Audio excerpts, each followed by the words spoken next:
Prête-moi ta plume. Sur l'écran noir de vos nuits blanches, Rachida Mansour vous fait du cinéma. sans pognon et sans caméra, vous dessinerez vos propres rêves. Prête-moi ta plume. Prête-moi ta plume. Prête-moi ta plume. Prête-moi ta plume, une émission produite par Rachida Mansour, réalisée par Zoubir Ketani. Prête-moi. Ta plume. Bonsoir, chers amis auditrices, chers amis auditeurs. Nous allons terminer ce soir ensemble ce premier livre de Malik Haddad, La dernière impression. Les événements se passent en 1954 et 1955. Un pont doit sauter. Saïd, le personnage principal, est contacté par des maquisards. Il doit leur donner des informations qui doivent leur permettre de faire sauter le pont. Parallèlement, Saïd entretient une relation amoureuse avec Lucia, qui est française et qui enseigne en Algérie, mais qui ne supporte plus de rester en Algérie et qui demande à repartir en France. Or, une balle perdue va l'achever la veille de son départ. Saïd fera un bref pèlerinage à Aix-en-Provence, la ville de Lucia, où il va visiter la tombe et rencontrer les parents, et puis il reprend le bateau pour l'Algérie. Et c'est lors de cette traversée qu'il prend la décision d'agir pour la révolution qui s'est déclenchée le 1er novembre 1954. Prête-moi ta plume.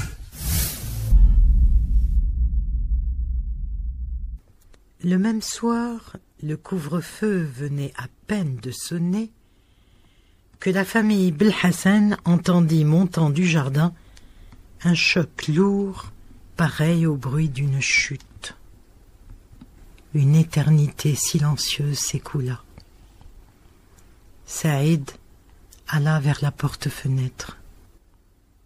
« Attends !» ordonna son père. « N'ouvre pas !» Zulekha dormait près de la cuisinière dans une grande corbeille d'osier.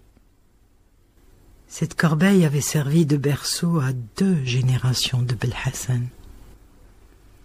On faisait encore du feu malgré la saison avancée. La mère de Saïd était très pâle et le sang s'était retiré de ses lèvres. Bientôt, tout contre la fenêtre, de petits grincements à peine perceptibles cisaillèrent le silence nerveux et anxieux de la famille. « C'est peut-être le chat qui veut entrer et qui sera tombé de la tonnelle, » fit le père. « Non, dit Saïd. Le chat est là. Il dort dans la corbeille au pied de la petite. » Les grincements redoublèrent plus fort cette fois. La respiration de Zulekha semblait l'orgue infernal d'une forge géante. Les grincements sur la fenêtre persistaient.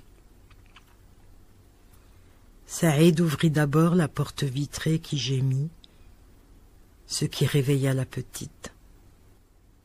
« Qui est-ce » Personne ne répondit. Dans la rue, une voiture de police fit crier ses pneus et disparut vers le bas du faubourg.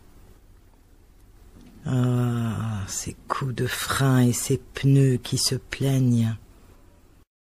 Il n'y a pas que les chouettes pour ululer la nuit. Saïd ouvrit. Bien sûr, c'était Bouzid. Un combat dont je reconnais, moi, qu'il est courageux, car le courage ne manque pas sur cette terre d'Algérie. Discours du général de Gaulle, Alger, 4 juin 1958. Pas même le temps de regarder le ciel. C'est ce qu'il y a de plus con dans la guerre. De gros escargots blancs sont accrochés aux rochers, que le temps a sculptés en forme d'énormes profils effrayants. Une petite herbe humide a poussé. Des brins de serpolets dressent leurs minces tiges pareilles au duvet ridicule des canetons. Vers le nord, on peut voir la chaîne de montagnes aux lignes élémentaires. Le paysage se détache comme un décor de théâtre trop bien conçu, trop bien dessiné, trop bien construit. L'horizon est d'une impeccable propreté. Paresseuses et molles, larges et princières, des cigognes glissent. Saïd ne peut s'empêcher de questionner. Cigogne, demain fera-t-il beau? Il faut beaucoup faire confiance aux cigognes. À haute altitude, un petit avion vadrouille, un mouchard. Il cherche comme un fox terrier. Il gratte les rares nuages blancs. Il tourne, va, vient, monte, descend. Il fait son métier de chien de chasse et de chien policier. Dommage. Le ciel était pourtant si bleu, les nuages étaient pourtant si blancs. Les cigognes glissent dédaigneuses, indifférentes. Elles font leur nid. L'avion fait la guerre. Maintenant, il vole à moins de 200 mètres. Saïd imagine le radio, l'observateur. Il cherche. La grande battue. Le poste de radio grésille. Toujours rien. Là-bas, au bout de l'horizon, d'autres hommes attendent. Ils attendent qu'on leur lève le gibier. Saïd imagine l'observateur, le poste de radio, la paire de jumelles. On entend le silence qui descend des montagnes. Il fait beau. Des fourmis courent parmi les brins de serpolets. Une petite mousse entoure les escargots. Au nord, bien plus au nord, de l'autre côté de la mer, Saïd pense à d'autres escargots. 1 an déjà. Ce que l'on peut penser quand glissent des cigognes, quand vadrouille un petit avion à la recherche du gibier. Une fourmi a grimpé sur la mitraillette de Saïd. « Que peux-tu chercher, petite fourmi? Il n'y a pas de blé ici. Rien ne pousse sur une mitraillette. » La bestiole est parvenue au bout du canon et se penche pour regarder le trou noir. Elle hésite. Elle s'en va. Elle a raison de s'en aller. Très drôle, une fourmi sur une mitraillette. Ce n'est pas sa place. Bouzid a donné ses instructions. Saïd le regarde. Il est calme, profondément calme. Il n'a pas changé du tout. Si, quand même. Ses cheveux gris plus nombreux sur les tempes. À quoi peut bien songer Bouzid, se demande Saïd. Alors l'image de Zolira, un petit bonheur de 75 centimètres. Non, plus maintenant, ça pousse comme les arbres, les petits bonheurs. Alors la terrasse au carrelage clair, la mer au visage de résignation, des mandarines, le chat, le figuier. Mais Bouzid ne pense pas.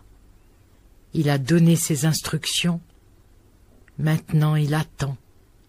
Cet homme est taillé dans le calme. Il est tranquille comme un rocher. Les autres compagnons, eux aussi, sont calmes, sont tranquilles, comme des rochers. Ils attendent. Vers le bas, sur la route, on entend les tanks qui parlent à tort et à travers.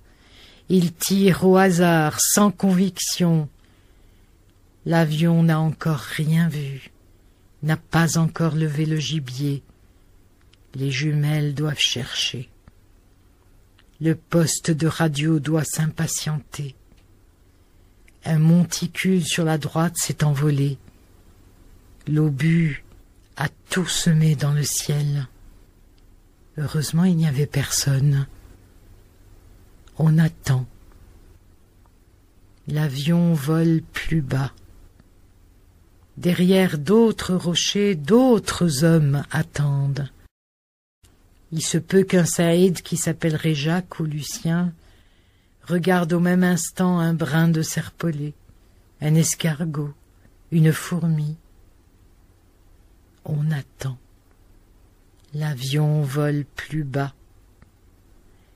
Les rochers se déplacent. Les ordres de Bouzid sont formels. Ne tirer qu'à son signal et ne jeter les grenades qu'en dernière extrémité.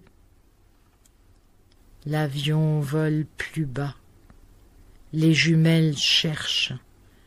Le poste de radio n'a pas encore sonné la Lali. Les tanks ont cessé de tirer. C'est donc que ceux d'en face se sont rapprochés, ont progressé. Pas même le temps de regarder le ciel. C'est ce qu'il y a de plus con dans la guerre. Bouzid semble une statue. La maison sur le vieux faubourg revient, la grille qui grince, le figuier aux oreilles d'éléphant, la neige bienvenue quand la tonnelle, éclairée la nuit, semblait sortir d'un Canada de légende. Bouzid et son lycée. Le portrait de Ben Badis qu'il avait un soir ramené on ne sait d'où. Un beau et grand portrait avec les doigts intelligents du chir sous un menton fin et lointain. La maison pleine de vie, le plomb qui saute toujours au vieux compteur, le coq qui chante toutes les nuits, les chansons qu'on apprenait aux scouts musulmans algériens et qui disaient que la montagne appelle. L'avion vole plus bas. Et Malika, je t'aime depuis que je suis toute petite. Malika rayonnante ou triste. Malika qui ne parlait jamais beaucoup et qui remuait silencieusement le café de Saïd. La guerre finira. Les fourmis, les serpolets retrouveront leur place dans l'emploi du temps des hommes. La poudre parlera pour l'Aïd el-Kbir. Les enfants promèneront dans les rues de Constantine et d'ailleurs des œufs peinturlurés. Dans les boulangeries, les fours resteront allumés très tard dans la nuit. Malika sera belle. Mon Dieu, qu'elle sera belle. Moment chaud de la paix sur la maison tranquille, ne vous faites pas attendre. L'avion vole plus bas. Bouzid ne bouge toujours pas. Paisible. Paisible. Il faut attendre. Attendre le plus possible. Il faut gagner du temps. Il faut gagner la vie. Il faut attendre la nuit, l'ami des hommes qui n'ont pas d'avion, qui n'ont pas de tank. Mais là-haut, le petit mouchard s'impatiente. Il tourne, il retourne, il s'énerve, il sent la Lali, ce sera la curée. Derrière d'autres rochers, d'autres hommes progressent. Approche. Rochers, soyez amis des hommes qui n'ont pas de tank et d'avion.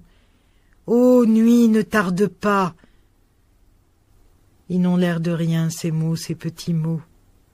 Elle n'a l'air de rien, cette phrase, cette petite phrase. C'est une question de vie ou de mort. Oui, de vie ou de mort. Derrière d'autres rochers, d'autres hommes approchent, progressent. Saïd n'a pas de montre, n'a plus de montre.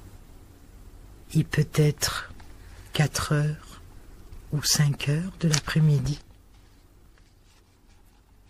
Ailleurs aussi, il peut être 4 heures ou 5 heures de l'après-midi.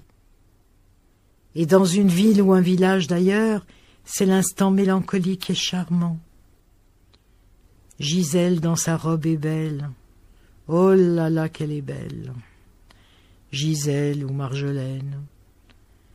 Le petit bistrot du côté de Sèvres-Babylone sent bon le bon café. Le métro glisse, on dirait un jouet d'enfant. Dans un village, un épicier bavarde avec un client qui ne sait plus où juste quoi acheter. Une rivière languide coule sous un pont. Un touriste prend des photos. Il envoie une carte postale. Il a écrit « Bon baiser ». Tout le monde sera content. Gisèle, ou bien Mélitza, ou bien Marjolaine, boit un jus de fruits. Sur la dernière page des journaux, il y a la liste et le programme des cinémas. Dans sa classe, un instituteur écrit au tableau noir. Des élèves attendent l'heure de la sortie avec impatience. Dans le beau jardin d'Avignon, près du château des Papes, un petit enfant court après son cerceau dans les allées. À moins que ce ne soit à Copenhague. Dans une gare, un monsieur attend un train avec sa valise. Il a acheté des magazines et des cigarettes. Il est content. À Londres, les rues se vident. 5 o'clock. Gisèle ou Militza ou Marjolaine attend près d'une statue. Un alpiniste sourit à ses glaciers. Dans un cinéma de quartier doux et presque vide, des amoureux s'embrassent. À l'instant où Gisèle ou Militza ou Marjolaine s'impatientent devant sa statue, à Constantine, un condamné à mort attend dans sa cellule. À l'instant où le voyageur achète des magazines et ses cigarettes, un chypriote se cache dans une rue de Nicosie, traqué, tremblant, décidé. À l'instant où l'instituteur écrit sur le tableau noir « Une veuve pleure en Malaisie ». À l'instant où cet enfant court après son cerceau, dans les allées d'un beau jardin en Avignon ou à Copenhague, des petits berbères voient brûler les gourbilles de leur père. À l'instant où les amoureux s'embrassent dans un gentil cinéma de quartier, la mousson lance sa pluie pour le 2e assaut, quelque part dans un Dien Bien Phu, où les canons et les hommes se sont tus. À l'instant où Margaret prend son thé, un petit écolier noir est chassé de son école par un petit écolier blanc. Il peut être 4 ou 5 heures de l'après-midi, n'importe où sur la terre. L'avion vole plus bas. Il a senti, il a flairé, il a vu, la radio a parlé, Bouzid a donné l'ordre. Maintenant, il n'est plus question de regarder le serpolet, les fourmis ou les escargots. Il faut gagner du temps, il faut gagner la nuit. Le tir est précis.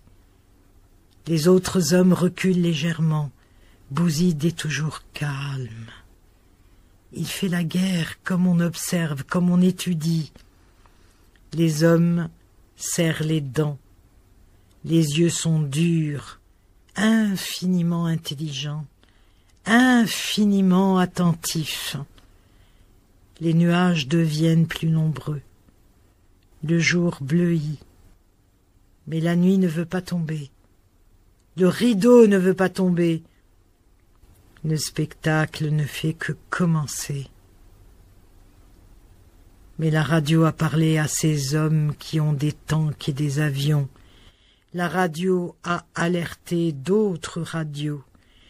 Le petit avion, le mouchard, le chien de chasse, le chien policier n'est plus seul. Il a sonné l'halali. C'est la curée. Les chasseurs mitraillent les rochers puis s'éloignent. Ils n'osent insister. Les leurs sont bien trop près et une confusion est possible. La nuit ne vient toujours pas. Il n'y a plus de cigognes. Il n'y a plus de fourmis. Il n'y a plus de serpolets. À côté de Saïd, un homme est tombé. On n'a pas le temps pour l'instant de s'occuper des morts. Il était doux, Rachid, si doux. Il avait rejoint la montagne dès le début. À qui le tour? Saïd ne se reconnaît plus. Le canon de sa mitraillette est brûlant. Ses yeux ne bougent pas. À qui le tour? Bouzid donne des ordres. Il faut économiser les munitions. Il faut gagner du temps. Il faut gagner la nuit. Si seulement la nuit voulait y mettre du sien. Gagner du temps.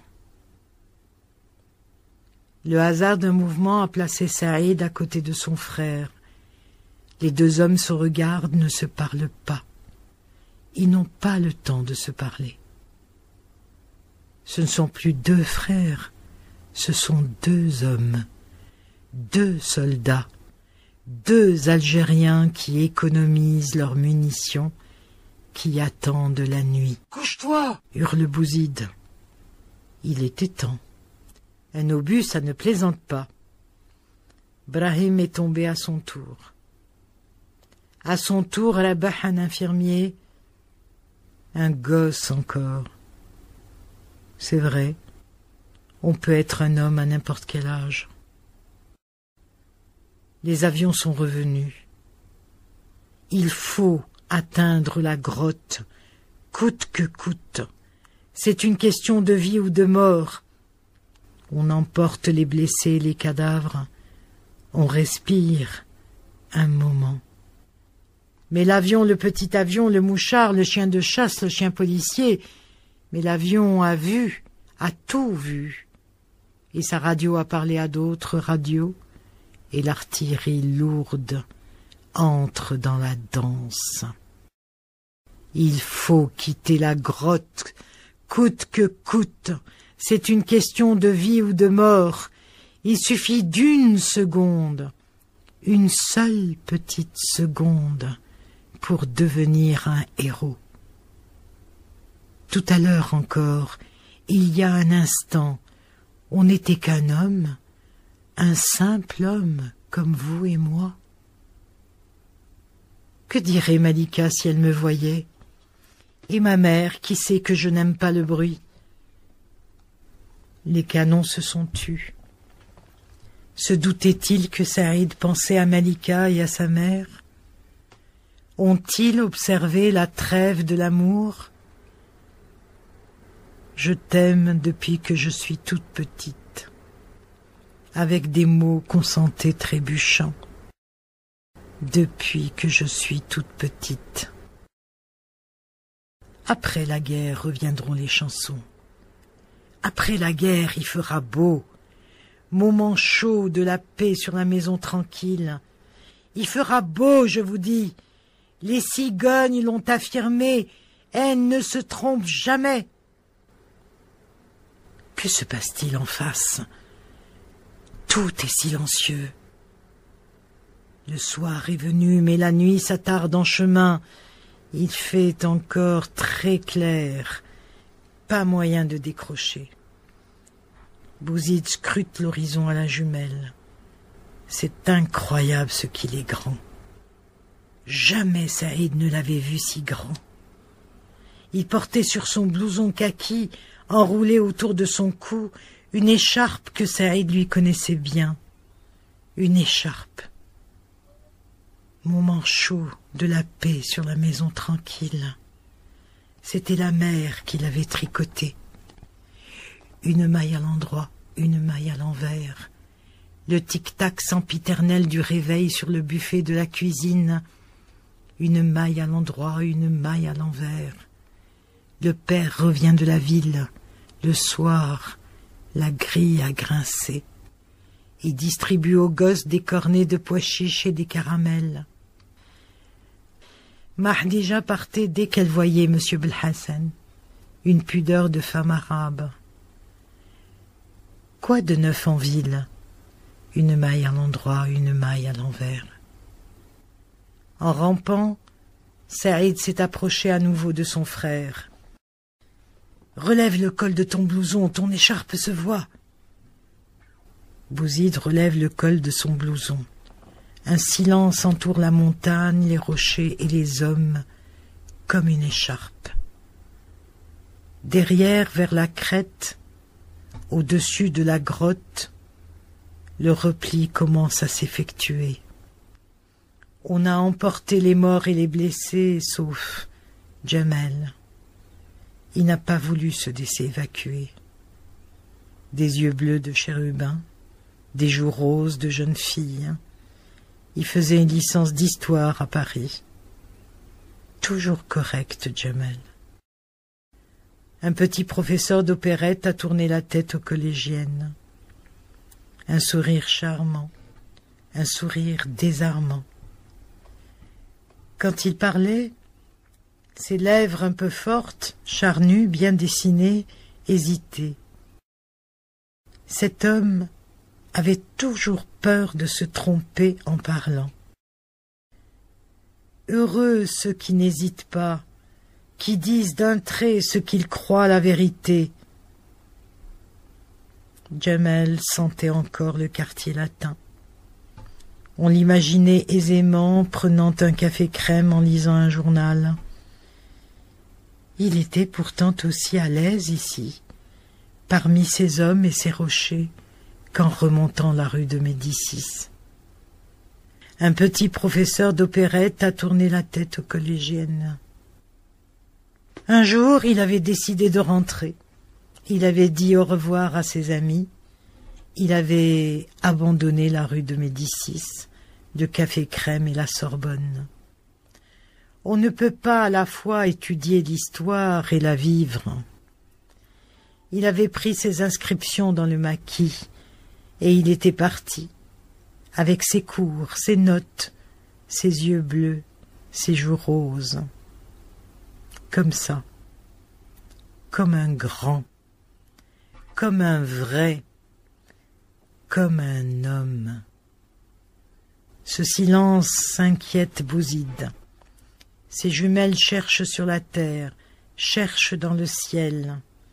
Il faut trouer le silence, il faut savoir, deviner, comprendre. Ce silence n'est pas normal. Qu'attend la mort pour ouvrir le bal? Pour ouvrir le bal, la mort attend d'être sûre d'elle. Elle soigne sa mise en scène. Elle a choisi l'orchestre. Les musiciens du ciel, comme des anges noirs, pleuvent. Les bérets verts, Bouzid s'en doutait. Les hélicoptères. À la limite de sa fonction, la guerre est une lutte pour la vie. On ne tue pas, on veut vivre, on veut sauver sa peau. Seuls les paradoxes ont droit de mourir. La mort a ouvert le bal, Bouzid et ses compagnons se battent. Bouzid et ses compagnons se battent comme des hommes. Les lions se battent comme des hommes. Des cris, des rugissements, mètre après mètre, rocher après rocher, les anges noirs pleuvent de partout. La radio du chien de chasse, du chien policier, a parlé aux autres radios. Mètre après mètre, rocher après rocher, les anges noirs pleuvent de tous les côtés. Il ne s'agit plus de serpolets, d'escargots, de petites fourmis. Saïd se trouve toujours aux côtés de son frère. Bouzid est calme, taillé dans le calme, calme comme un rocher. Ah, du talent, de la pierre, il faut dire ces hommes. Il faut dire ces hommes qui n'ont pas de tank et qui n'ont pas d'avion. Il faudrait pour leurs mains les mains fraîches des roses. Il faudrait pour leurs yeux les regards d'un enfant. C'est pour toi, liberté. C'est pour toi, ne l'oublie pas. Demain, le typographe construira sa maquette. Entre une pile Wonder et les derniers potins de la commère, on pourra lire « Une forte bande rebelle anéantie dans les Nemencha », les armes automatiques. Les 75 s'en reculent. Puis un mortier de 120 déclenchèrent le feu, et les bérets verts donnèrent l'assaut. Le combat à la mitraillette, à la grenade, alla jusqu'au corps à corps à l'arme blanche, entre une pile Wonder et la dernière photo de Brigitte Bardot. Puis on lira son feuilleton. On fera les mots croisés. On sourira à la bande illustrée. La sueur coule au front de Bouzid. Son écharpe est défaite. Une maille à l'endroit, une maille à l'envers. La mort est à son aise. Les balles éclaboussent les rochers. On dirait des cailloux dans l'eau. Une maille à l'endroit, une maille à l'envers. Saïd entend. Ce qu'elle nous fait faire, la garce. Tu parles de qui? Demande-t-il à Bouzid.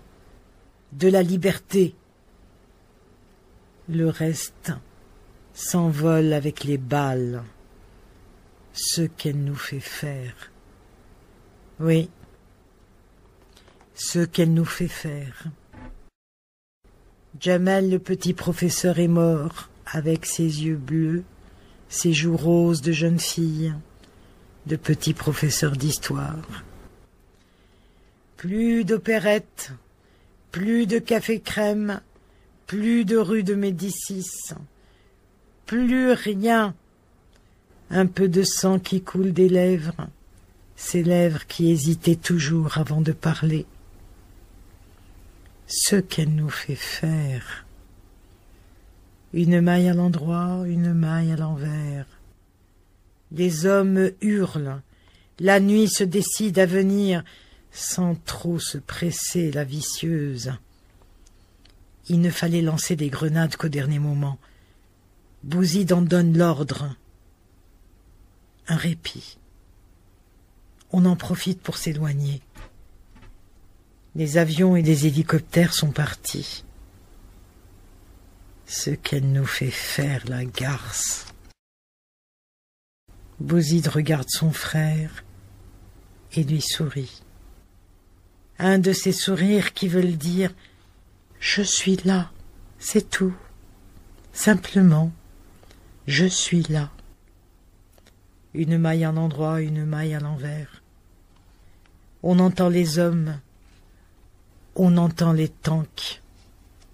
Les avions sont revenus, la crête n'est plus loin, le salut n'est plus loin, mais la géométrie n'existe plus quand l'arithmétique a la parole. Saïd pense aux leçons de calcul à l'école primaire. Une soustraction. Le signe moins. Tirez le trait. Mettez le signe égal. Une leçon de calcul autrefois à l'école primaire sur son cahier de brouillon, sur son ardoise. Aujourd'hui, elle est là, l'opération. Elle est là, la soustraction. Elle est là, en chair et en os. Moins Rabah, moins Rachid, moins Brahim, moins Jamel, moins l'Algérien un tel. Elle est là, l'opération. Elle est là, la soustraction. Elle est là, en chair et en os. La nuit va venir, elle approche. Le rideau glisse doucement, mais tout à l'heure à l'entracte, les acteurs ne viendront pas saluer le public. Le rideau glisse doucement, les rochers sont froids comme le rêve qu'on allait atteindre et qui s'en va. Les socles attendent les héros. Les fourmis sont parties, les escargots restent chez eux. On ne voit plus les serpolets. Les ponts sont coupés. Le rideau glisse doucement. La dernière impression s'étale dans les cœurs. Le ciel est muet. Une ultime cigogne affirme pourtant: demain il fera beau. Il faut croire aux cigognes. Le signe moins. Tirez le trait. Mettez le signe égal. Aujourd'hui, elle est là, l'opération. Elle est là, la soustraction. Elle est là en chair et en os.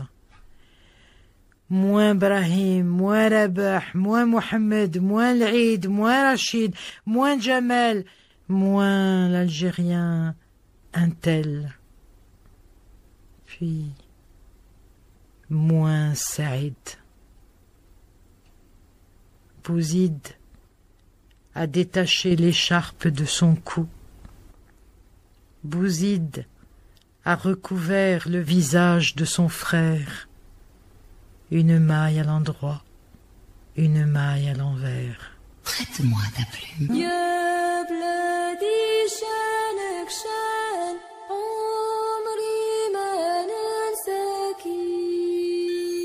Je vous souhaite une bonne nuit en attendant de vous retrouver demain.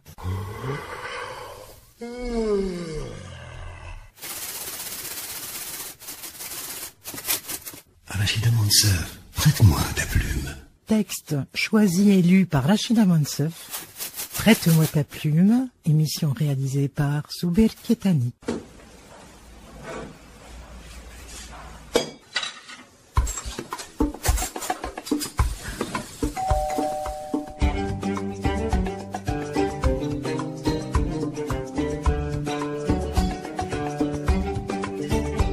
Prête-moi ta plume.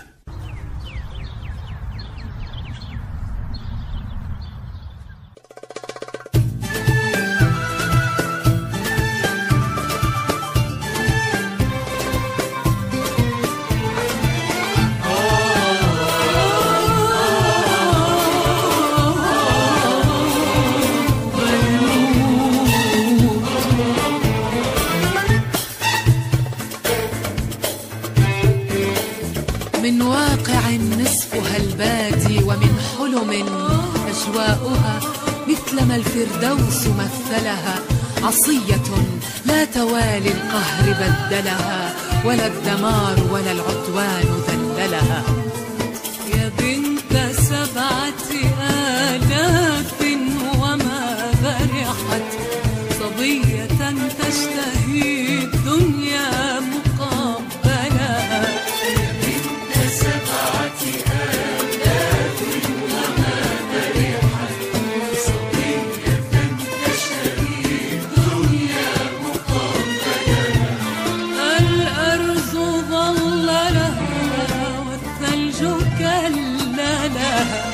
الأرض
قبلها والثلج كللها والبحر في لهوه يبثو ليغسلها.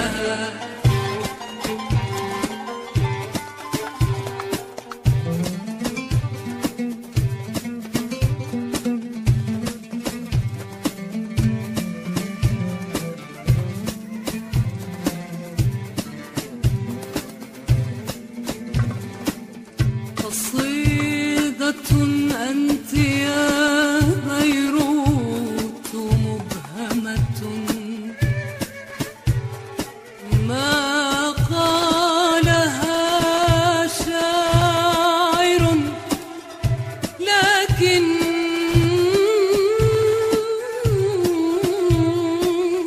تخيلها أراد معجزة في الفن خالقها فلما من أجمل الأشياء أجملها وصب من روحي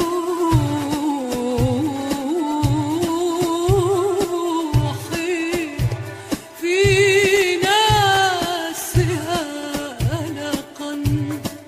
وحين أكملها صلى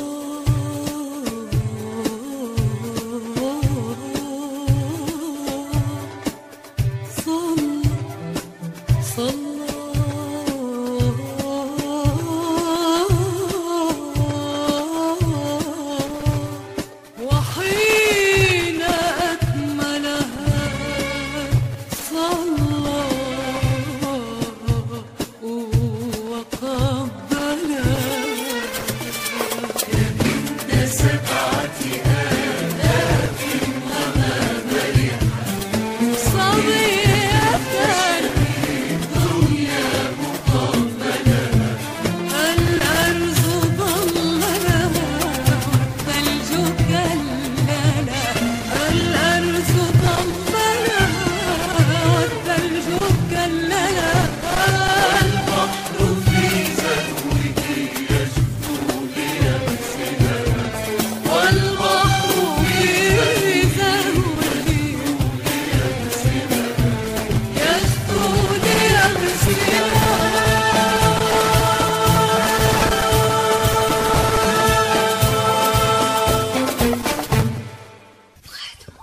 Prête-moi ta plume.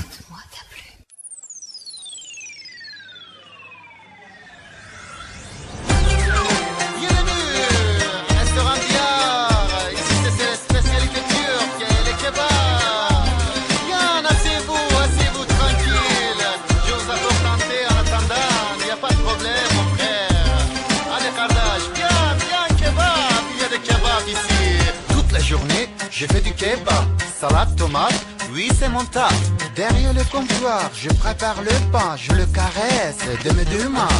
Je suis le rappeur de sandwich grec, mayo ketchup, sauce blanche côtelette. C'est tout un art de cuire le mouton, de faire des brochettes, mais pas de cochon. Chez nous, il y a des odeurs d'Orient qui resteront sur tous des vêtements. Des petits gâteaux bien remplis d'huile pour digérer, c'est plus facile. Tous les jours, c'est kebab party. Il y a de l'ambiance et de la musique. Il y a des clients qui kiffent les boulettes et d'autres.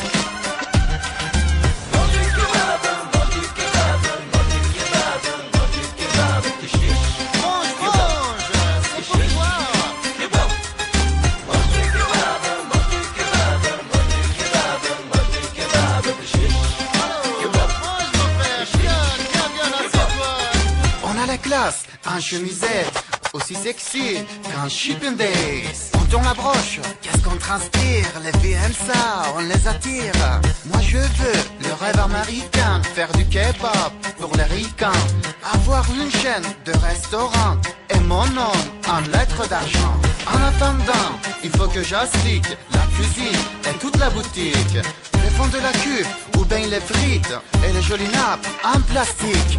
Si un jour je te cherche une adresse, ici c'est le royaume de la Grèce. Retiens ce nom, restaurant Diar, spécial spécialité turque et kebab.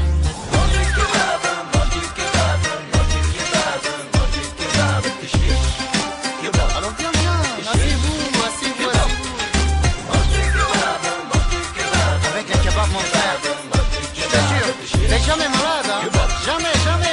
Viens, mon frère.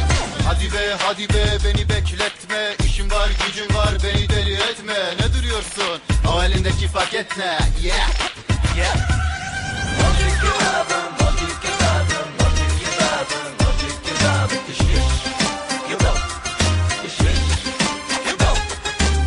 Mon ami, ça va? Tu veux un peu de frites?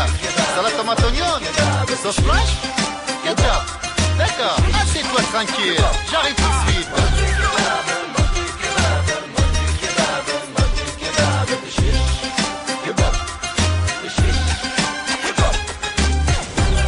Viens, mon frère, mange des kebabs. Mais pas trop d'harissa, hein? D'accord? Restaurant Diar, ici c'est la spécialité turque et les kebabs. Prête-moi ta plume.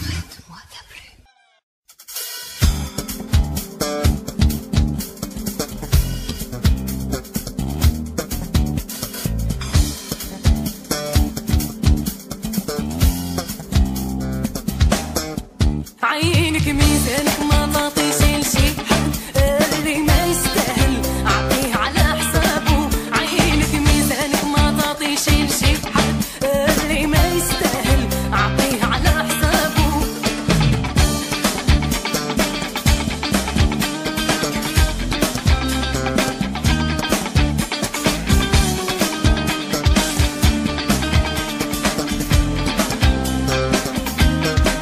شبح لك القعدة طالك الحبة خلاك تأمنه وتطيح في غرامه. تلف لي باب الحق ما عرفت باب سلاكه.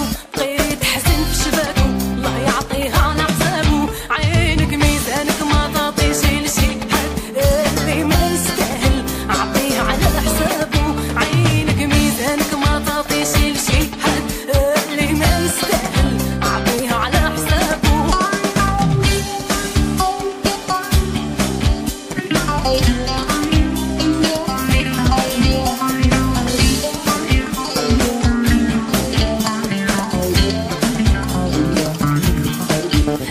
وسنك لابد ما تنساش فعالك. لازم يتبع وصافك والوقت هو الحاكم. وإذا بان عيبك عليك ترفد صباحك. تستغفر وتتوب العلي المعبود لي ما يخالط النخالة بين قبول الجاد.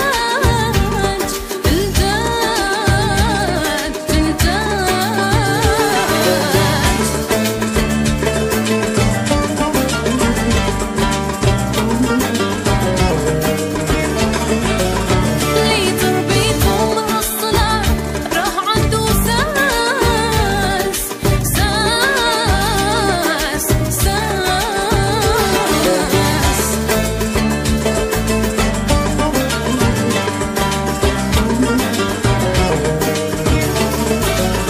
الله يحرس ويستر خير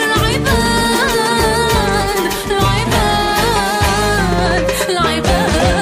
عينك ميزانك ما تعطيش لشي حد اللي ما يستاهل أعطيه على حسابه. عينك ميزانك ما تعطيش لشي حد اللي ما يستاهل أعطيه على حسابه. عينك ميزانك ما تعطيش لشي حد اللي ما يستاهل أعطيه على حسابه. عينك ميزانك ما تعطيش لشي حد اللي ما يستاهل أعطيه قيسه على حسابه.